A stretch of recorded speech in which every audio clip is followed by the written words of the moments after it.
So primarily, as many of you know, the main reason for this session is to be able to provide an opportunity for some baseline training for all of our distinguished candidates who are interested in working towards their distinguished Toastmaster, also so that we can work towards helping new clubs as a mutually beneficial arrangement. That's the way I look at it anyway.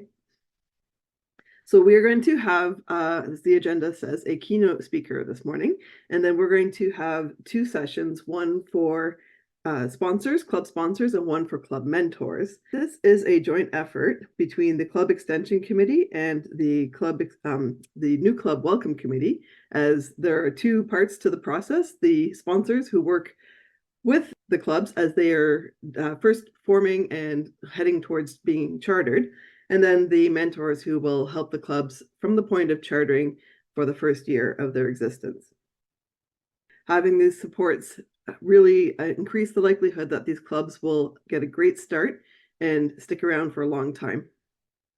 Is Vishanthi available then to share the club mission, the district mission? Good morning, everyone. Bonjour tout le monde. Welcome to the club building workshop today.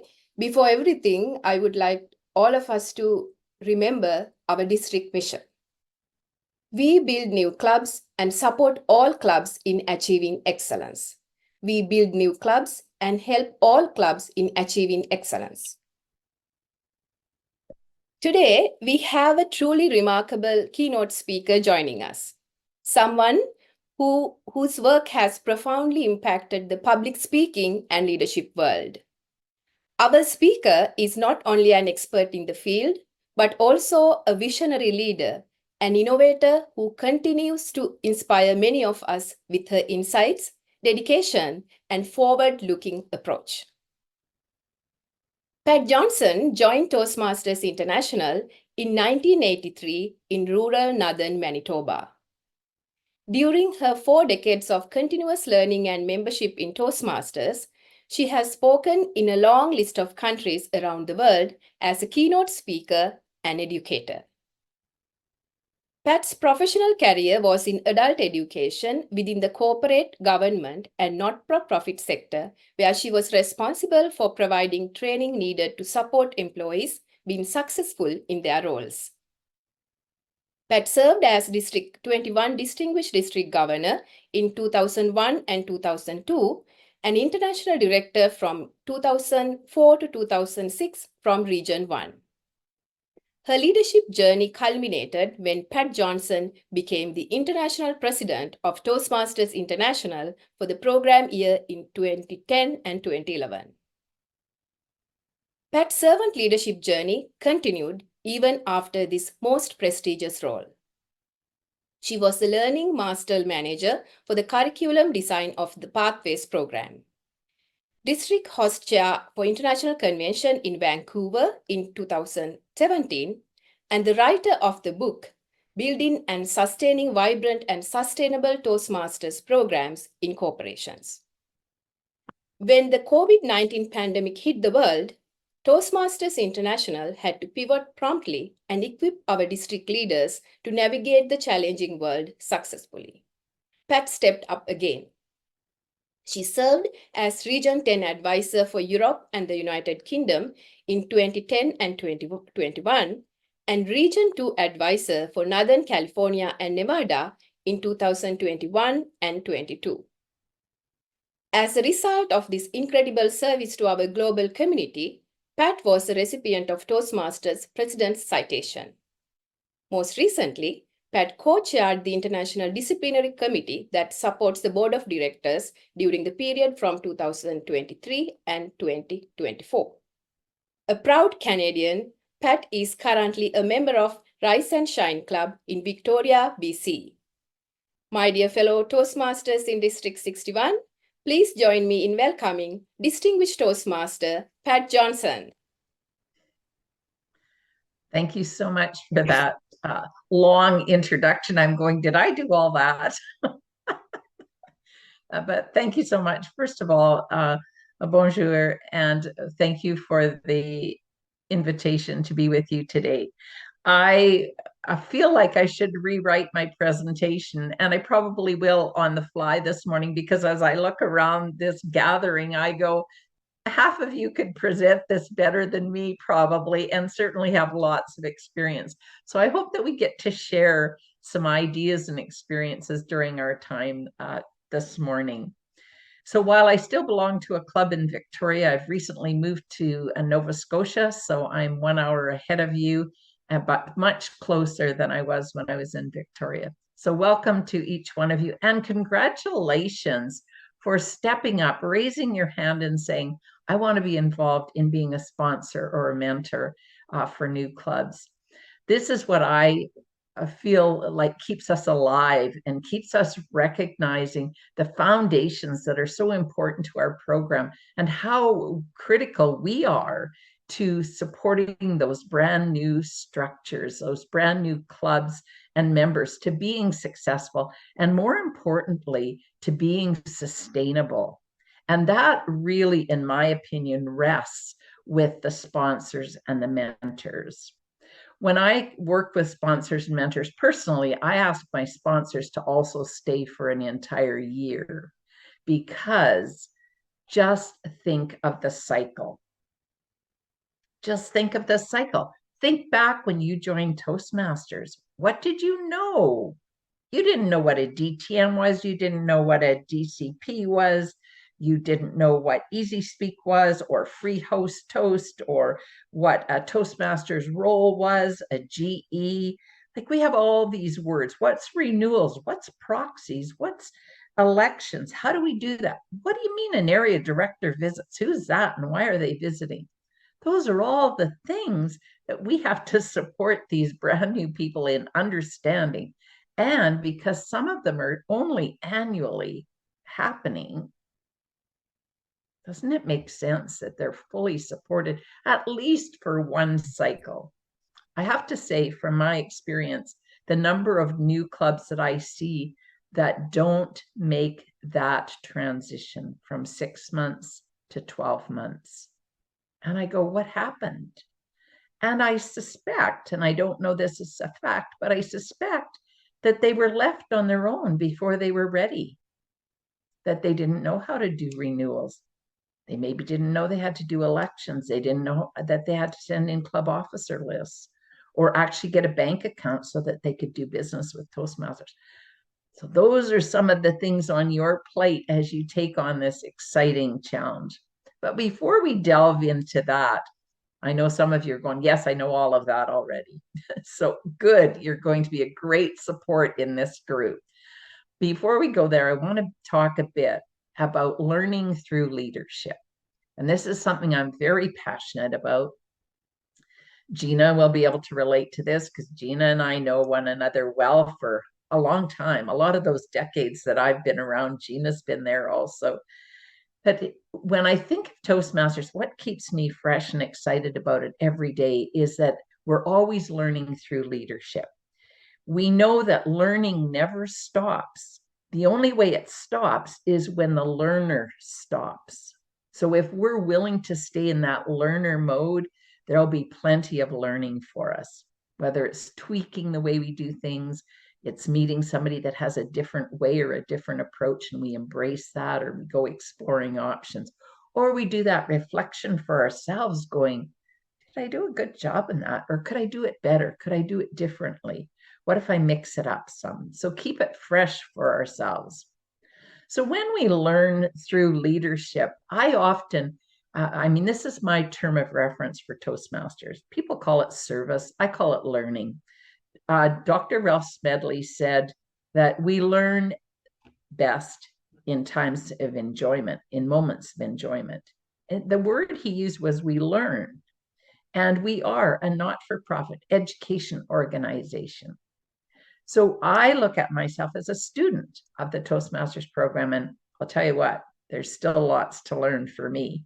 And that excites me and keeps me fresh and curious about it all. So when we look at learning through leadership, for me, I set my goals in Toastmasters. How many of you set goals for Toastmasters? Yeah, okay. Fantastic. It's a great step when we're going to learn something, set a new goal, push ourselves. Otherwise, we just sit there and pedal along at the same old, same old, same old, and we don't increase the pressure to be better. And pretty soon we get stale and disinterested. So set a goal and hold yourself. Find an accountability partner. How many of you have accountability partners? So have somebody that pulls the whip out and says, hey, Rebecca, how you doing with that goal? You said by last Friday that you'd check in with me, and I haven't heard from you. What's going on? Have you met that goal? Have you completed it? Or are we renegotiating?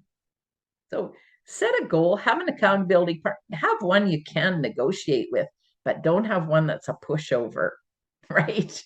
So Gina and Richard, I don't know if you want to be accountability partners with one another or you need somebody else, but have an accountability partner, somebody that sees something in you, that wants you to be better than you are today, and have them in your life. I shared a story I'll just briefly share this when I was at convention this year, and I talked about learning through leadership and accountability. And I said, I have a friend who needed to clean out her garage. And she phoned me and she said, Pat, I've got to get this garage cleaned out. And I said, send me your work plan. I'll hold you accountable. So a few days later, I got her work plan, and she was going to spend an hour every week cleaning her garage. Every week, I got a report from her that she put her hour in. And at the end of her plan, she phoned me and said, guess what? I took the last load of stuff down to the recycle and I'm finished. My garage is clean. And I went, yahoo. So I got, as her accountability partner, I also got to celebrate, not only holding her to her task and helping her feel committed to that goal, but to celebrate with her. So find an accountability partner in your learning as you work through being club coach and club sponsor this year. So have a partner. It makes it way more fun.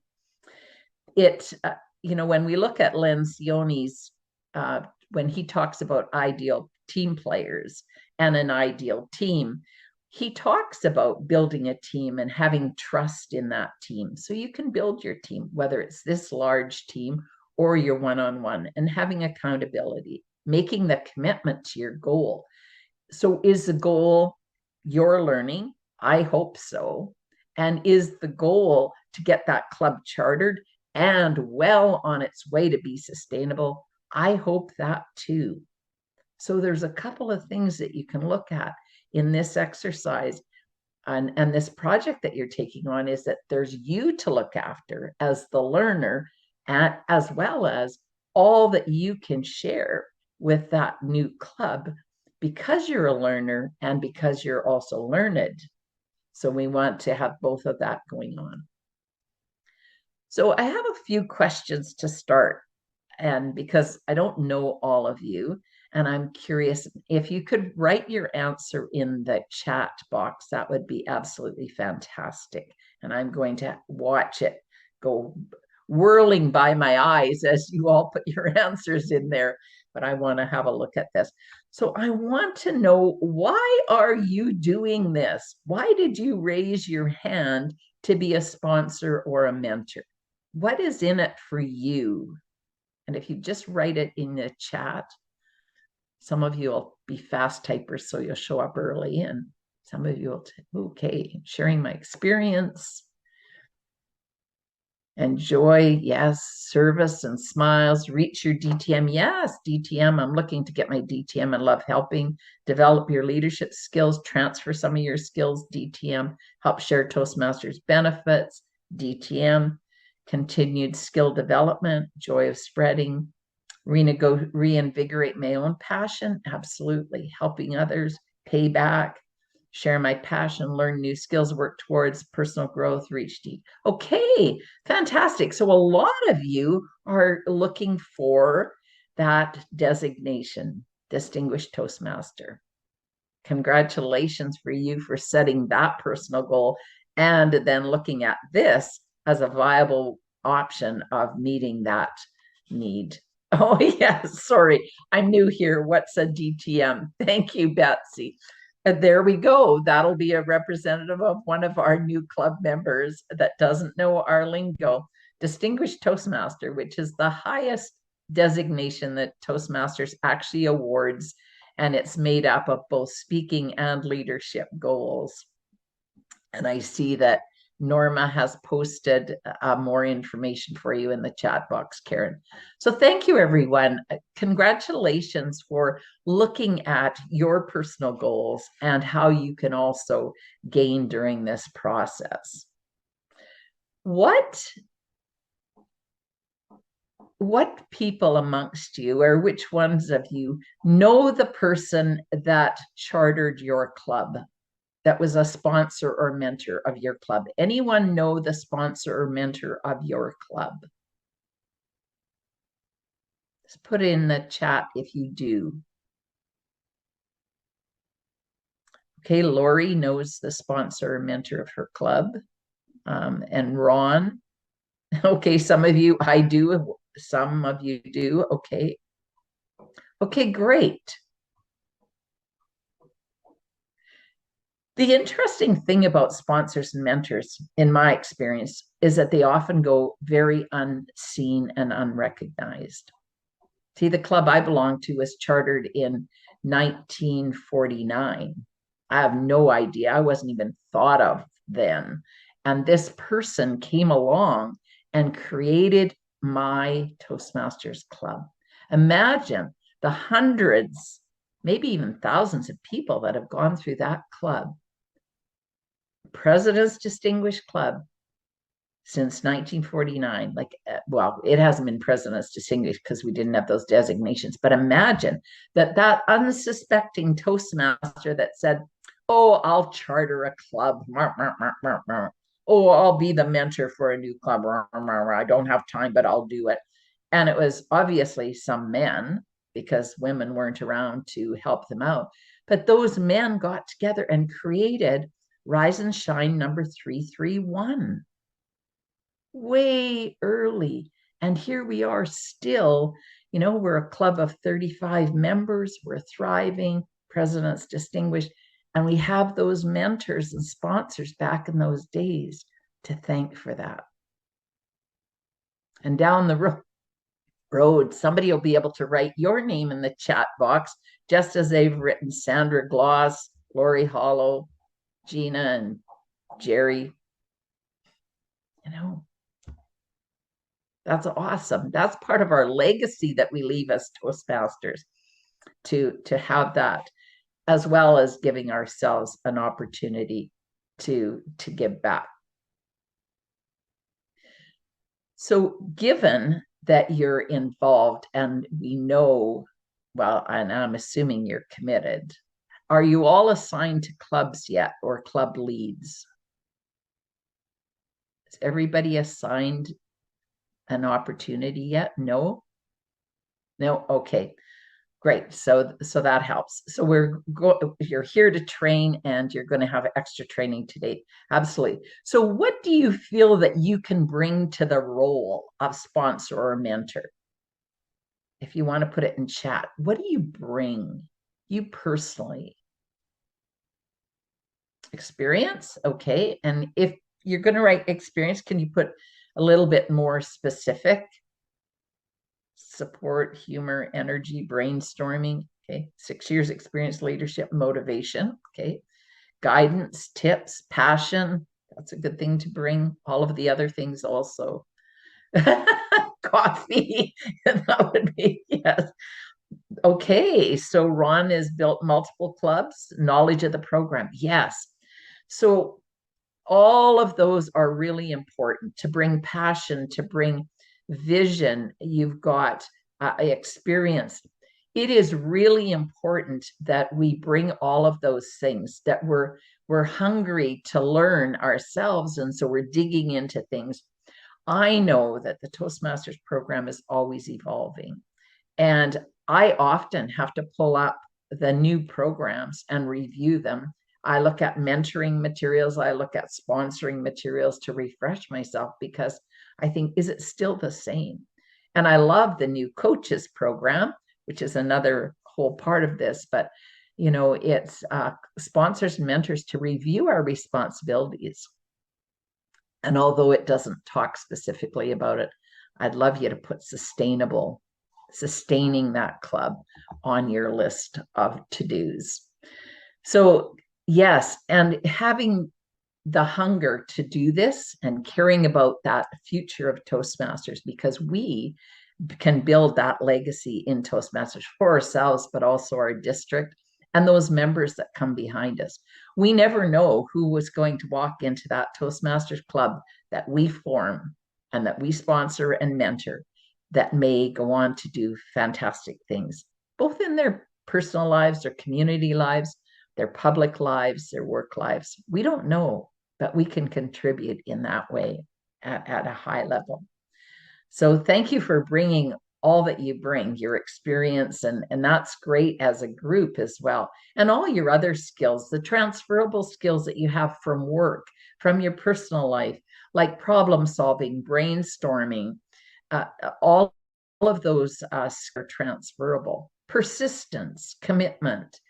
And I think that all of the skills that we've learned in our Toastmastering experience stand us in good stead when it comes to working with these clubs. So when we work with them, I think the other thing that's really important to be, in my opinion, is to be humble about it, because they're there to learn, and there's going to be people with different learning abilities, learning speeds, different languages, not used to experiential learning like the Toastmaster program is. So we're introducing them to a total new way of learning for some of these people. And some of them will find it easy and some of them may find it more difficult. So watch as you interact with the people, and I would encourage you to be patient and present with them. This, I only speak from my own experience. 2 years ago, I chartered a club, worked with chartering a club at a university, a polytechnical university. And they were brilliant people. And they had so many obstacles to showing up and keeping their commitments. It was, I brought patience every time I dealt with them.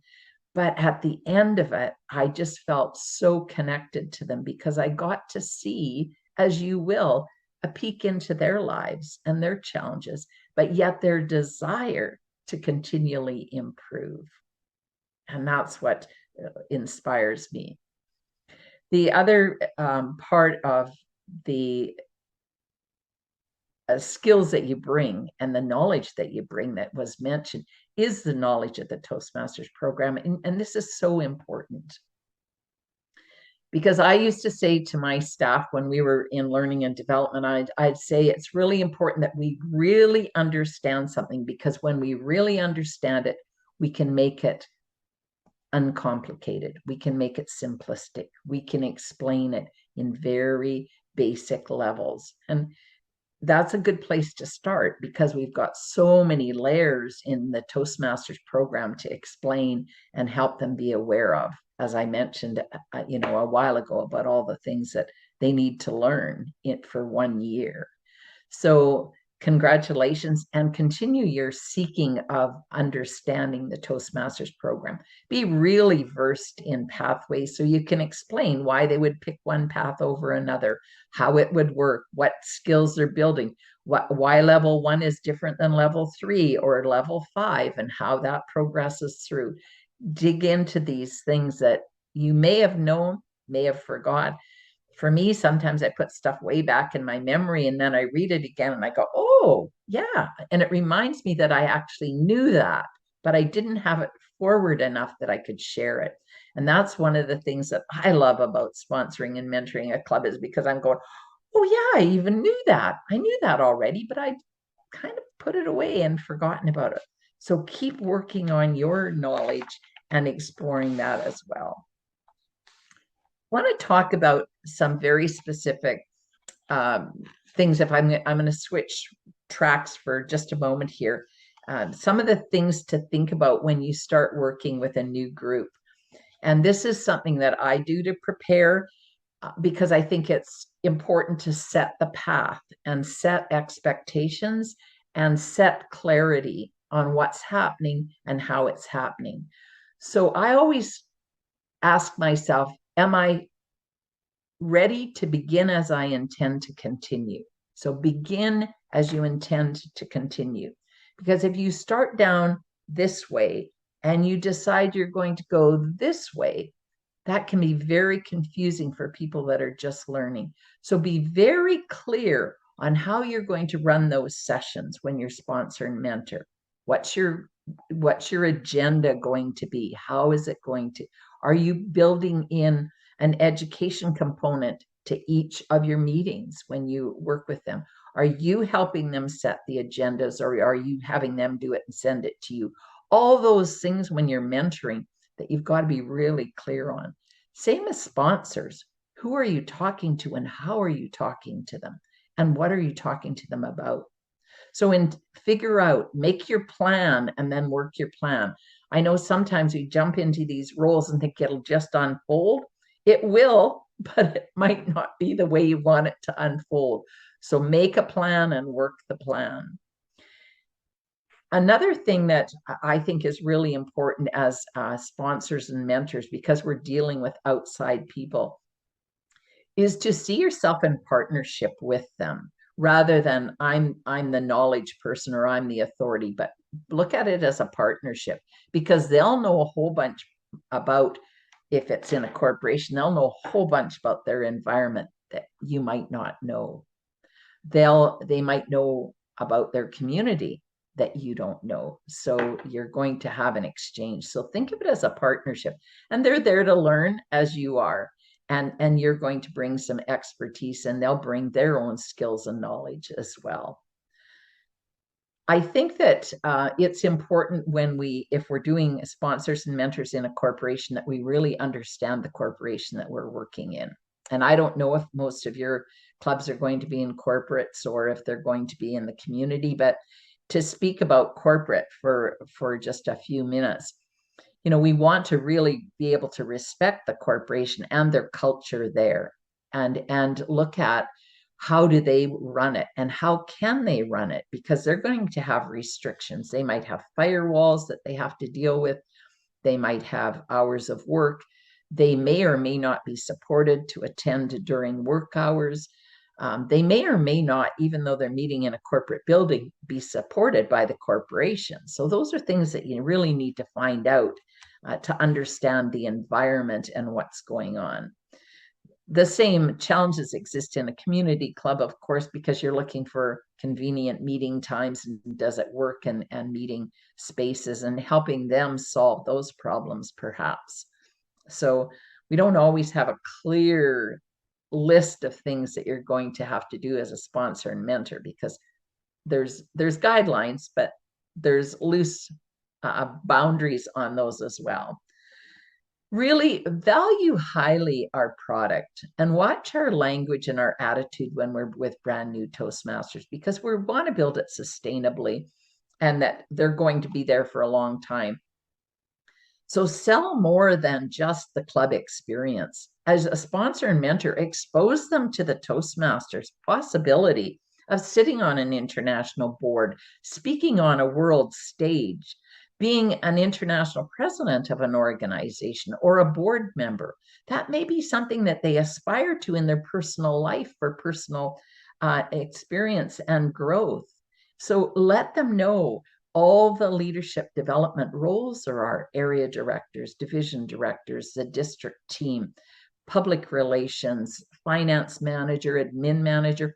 All of those are opportunities that are equally available to every member. And as a sponsor and mentor, particularly mentor, you have an opportunity to show them the whole value of the Toastmasters program. Don't cheat them on that. Get the club going, but make sure you open the doors and windows to let them see the whole organization. One of the things that I've told myself right from the very beginning when I started mentoring and sponsoring clubs, that I can't want it more than them. They have to want this, and they have to want it more than me. And I say that because you cannot make the club successful. They will. You can do your part. You can set them on the right track. You can give them all the information. You can continually advise them and support them. But they together make that club successful. It's not your job to recruit the members. It's theirs or their corporations. It's not your job to join and do all the educations that they need. That's theirs. Teach them how to do that. Show them how to do it. Attending club officer. Set the standard high. Tell them that your officers need to be trained twice a year. There'll always be something to learn. Set the standard high. Don't tell them you have to send a minimum of 4. No, you need to really train 7 officers, because if you send 4, your president, your vice president, and your VP of membership might not go, and they're the leaders of the club. So is that a good setup? No. So that's part of your planning, thinking about what you're saying, your messages, so that we give them the strongest beginning that we can possibly do. We want to watch our words and our attitudes as well. So we want to stay positive and excited and ensure that we share the processes, the programs, the policies, all those things that will support their club in being powerful. Lastly, I want to say that there's a number of transferable skills for the members of the club, and you all know these at some level. And I'm going to share a list that I have, because I love to talk to the new members about all the transferable skills, because this is why they're there. They've bought the potential for leadership, but as well communication skills. So I talk to them about teamwork, totally transferable. Everybody I know is on a team. Could be their home team, could be their hockey team, right, Karen? Could be a work team, could be a community committee that they're on, all those teams, a church team, a synagogue team, all of those are teams. We're in teams everywhere in our lives. So teamwork, feedback skills. Think where you wouldn't use feedback skills. Well, I use them in my family for sure, and I'm way better now that I'm an experienced Toastmaster, both receiving and delivering feedback skills. We use it in our community. We use it in our place of worship. We use it in our workplace. We use it everywhere, feedback skills. And if people are looking to advance in their careers, feedback skills are essential. Critical listening skills, critical thinking skills. Wow, this again goes across the whole continuum of our lives. And these are transferable skills that they can achieve through Toastmasters. And guess what? Listening and thinking skills are really difficult to find. You can't just Google them and find them as a program to take. But the moment you walk into a Toastmasters meeting, you're listening and you're thinking. All the time you're there, because you could get called on at any moment. So you're engaged and you're focusing and you're listening and thinking and processing. And then you might get to speak for a few minutes in that meeting. So it's great learning for listening and thinking skills. We do leadership training, which people love because it's experiential. They get to try it on, they get to do it, as well as management skills. We do lots of management in Toastmasters. And then we have our meeting skills, again, transferable to all parts of our lives. But we need to talk to them about this is all transferable. Accountability, which I talked about, and then our presentation skills, be they formal presentation. And lots of people say, I'll never do a formal presentation. And they may, but I get it that they're not interested in that. But I then say, well, are you ever called upon to give your opinion? Or do you ever want to stand and speak at the city council meeting or the town council or at your church? Or are you ever asked to present at a community meeting, or you want to express your opinion? Here's training for that. Impromptu skills and interpersonal communication. all of those. And impromptu translates directly to interviewing, being interviewed, all of those skills. We learn organizational skills, and as well as setting and managing goals and time management, which I'm aware of as my red light went on. Now I know I have 15 minutes for Q&A, so I'm going to just stretch into that for just a moment. So when we look at being a sponsor and mentor, think about when you build your plan, are you here to continue learning? And I think that answer is yes. And do you have lots to share? Yes, you do, because you filled the chat up with it. Look at what is your intention? What is your plan? How do you intend to be with these people? Do a self-assessment and build your plan so that you can work it. And get passionate. I find that this kind of role is so reinvigorating and re-engaging for us, because we need to go back to our roots. We have to remember when we walked into Toastmasters, and I know what my experience was like and how terrified I was, and I'm sure you can remember your first Toastmaster meeting. So these people are there, and we need to be there with them and support them emotionally and mentally as they start in their Toastmaster journey. And remember that this can be your legacy. We never know how many thousands of people will go through this Toastmaster Club that you create sustainably. So I'm going to ask the timer to give me 10 minutes. And Michael, if I have 10 minutes left for Q&A, and I'll just entertain any questions. If you either want to just speak up or put them in the chat, that would be awesome. Any question is a good question. I have a question, Pat, if I may.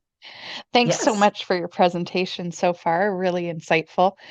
Now, if you went back in time to the first club or some of the first clubs that you chartered, and then fast forward to the knowledge that you have today, what's something you wish you would have known early on that you learned along the way? Thanks, Rebecca. I actually have a long list, but I'll list a couple of the real poignant ones for me. First thing, I wish I would not have gone with a great big huge team in to do a demo meeting, and because I think that's intimidating. I think it's best to go with a small group. I think the next one is that I went into corporate and I didn't speak corporate language. And so I was very foreign and it didn't translate for them.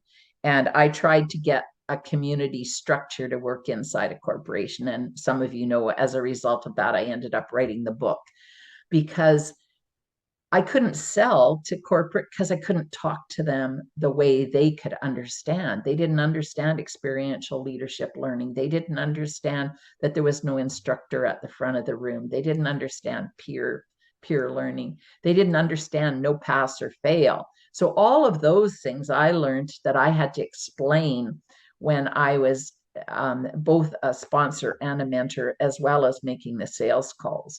So that really was important, as well as really supporting accountability, whether they're accountable to their employer or whether they have a mentor, and that can be their accountability partners. So mentoring and or that accountability to their employer through their performance review plans, however they're set up. So those are some things that I think help keep people engaged.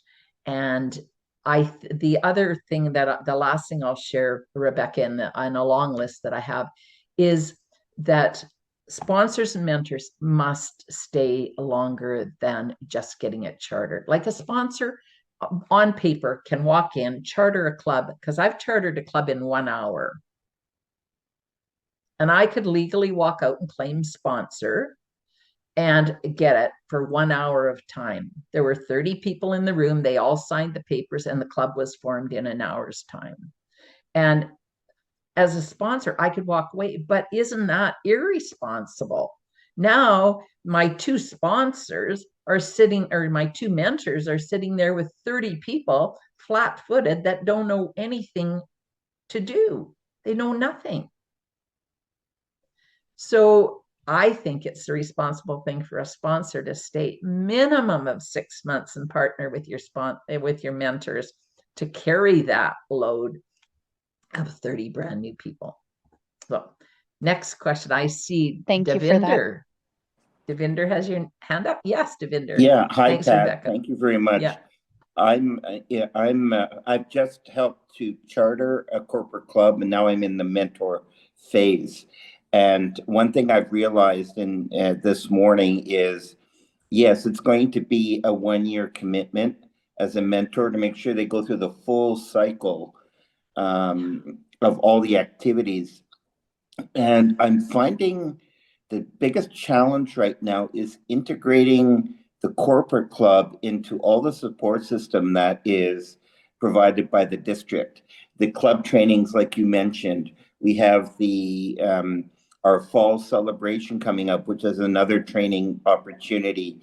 The webinars that the district is putting together, the contest cycle. What are some suggestions that you have to help integrate the corporate club into the bigger support system that we provide as a district? Yeah, thank you for that, Devinder. This is one of the situations where right at the very beginning, when we go in to make those sales calls to the corporate, that we talk about that there's mandatory things that they need to attend. And it's like not selling just the club, but it's all the other things that happen outside. But the one thing that I do address is I tell them that it's mandatory if they are a leader in that program that they must attend leader training, and that means the 7 of them have to go to TLI, to go to officer training. And they're not officers, I don't call them officers, but they have to go to leader training. And then I tell them also that they're part of a bigger organization and to the best of their ability to participate in those. Now, we deal with the fact that they are a program during the workplace, within the workplace. And so they don't normally have to go outside on weekends to go to seminars and things attached to some course they're taking at work. So this is a brand new world and delivery method for them. So I find that you have to say that up front. And the thing that I focus on is getting them to TLI so that they're at officer training twice a year, mandatory, in my words. That's what I say, it's mandatory. If you're going to be a leader, you've got to go to leader training. And then I encourage them to participate, but it's not an easy sell for them to go outside of their workplace. It's just, so Devinder, is your group, does your group meet during work hours? Yes, so every 2 weeks, midday, and that's also a logistical challenge for my mentor colleague and myself to make sure that because both of us, we work, and so it is happening like next week. He and I cannot attend the meeting, so we're working with the club ahead of time to make sure that they have their agenda ready, and we do a little bit of coaching and preparation. They're sort of forced to fly solo. But I'm confident that they will have a good meeting. But it's a good point that you're mentioning to remind them that it will require, that it does require investment outside of the 9 to 5 work hours. Yeah. For the club and this whole project to be successful, because I've seen too many corporate clubs charter and then collapse the following year.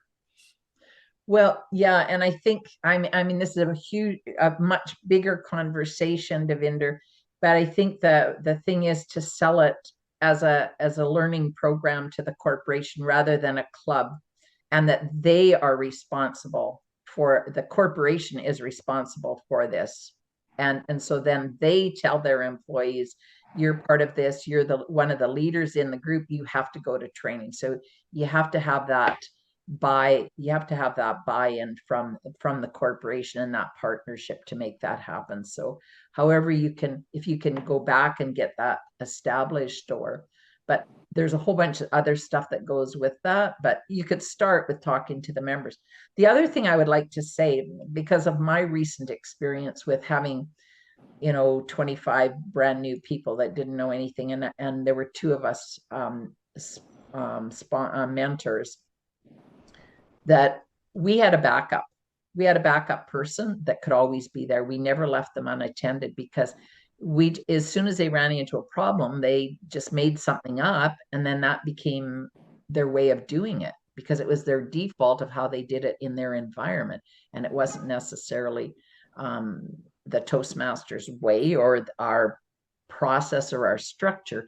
And then you have to unlearn that, because they've already got that habit already. Okay. So I think there's some vulnerability in that. So just for your own peace of mind going on, because two people looking after a whole group, a brand new, if you can find somebody that can back you up, that's maybe got a bit more freedom and flexibility, and it doesn't need it for a designation, is willing to just fill in when you need them, I would love to see that in place. And it gives people an exposure without having all the responsibility of being the mentor. So I'm going to put the offer out. If anybody in Montreal is available on Wednesday noon, please let me know. I could really use the backup. Yeah, Devinder, great call out. I love it. Maybe somebody can't hear, but maybe they know somebody that can. So get in touch with Devinder and support this new club being successful. Yes, thank you, Devinder. 39 charter members. Wow. So we want to make sure it succeeds. Yeah, we want it at 40 next renewal period. Yes. Any other questions? I have one. Oh, okay. This year, our focus is to create more corporate clubs, but at the same time, we want to create community clubs too. I think that's where the real fun happens, because they usually meet in the evenings, they have more time, and this builds a community together. Do you have any special advice for those who are in the process of creating community clubs right now? As you know, in the corporate world, it's easy to go and get people signed up. But whereas in a community sponsorship, it takes a little bit more time than a corporate club. So is there any special tricks that you would like to share with our sponsors who are working towards community clubs that will be really helpful? Thank you for that question. I am currently working with past International Director Dawn Frail. Her and I are working in Bridgewater, Nova Scotia, to build a club, because we have no club, and we both live here, and we have to build our own community club. So we have been meeting, and we have been looking for meeting places. What we're doing is we've picked a meeting time and date. We've created a Facebook page, because that's what we've checked in the community, and that's mostly what is used, as well as posters in places where people go. So I'm putting out posters, and with our Facebook and our Toastmaster, we've got an email address so that we can receive email. And we're doing Facebook page, and we've got a meeting place and a meeting time. And Dawn is a member of the Chamber of Commerce, so she's been speaking to people there, and I've been going to community events and talking to people there. So we're making personal contact mostly.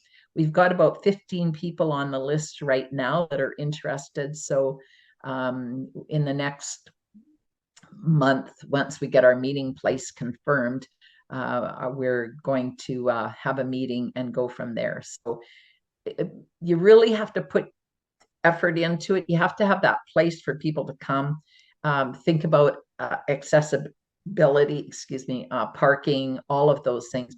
Think about what would work in the community, because sometimes you can, like the club that I belong to for 25 years or more is a morning club. A morning club works perfectly because it's downtown Victoria. People are walking to work past our door, and people come an hour and a half earlier in the morning, and they go to Toastmasters, and they walk out the door and they go to their office.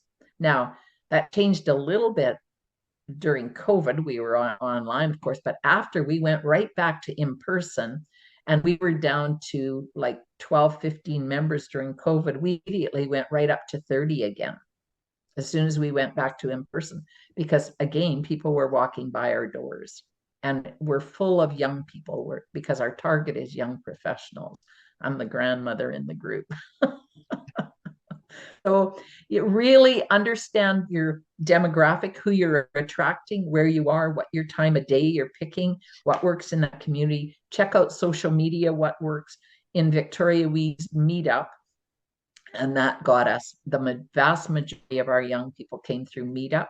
And we also had an opportunity, we have a Toastmaster who teaches at the university, and he brings people in that are new immigrants, new Canadians, and he has them at the university. And so we speak at his, every time he has a new class come in, we speak at their classes. So we get those young people interested as well, or older people interested as well. So look at where you can get in front of people, find people that are interested, and have a place for them to invite them to. So those are just some ideas that are in my awareness today and yesterday. Thank you. And thank you so much for inviting me. My time is up, and I just wish you the very best.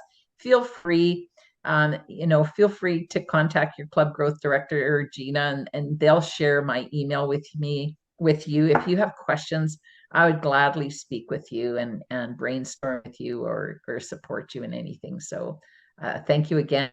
Thank you so much for being a learner, learning through leadership as you step forward, also learning as well as you're sharing. So thank you so much, and I wish you great success in those strong new clubs. Thank you so much. Back to you. Thank you very much, Pat, for being here with us today and sharing your insights and knowledge. You had a lot of really great things to share with us, and things for us to think about. So thank you once again. I think we've all learned quite a bit.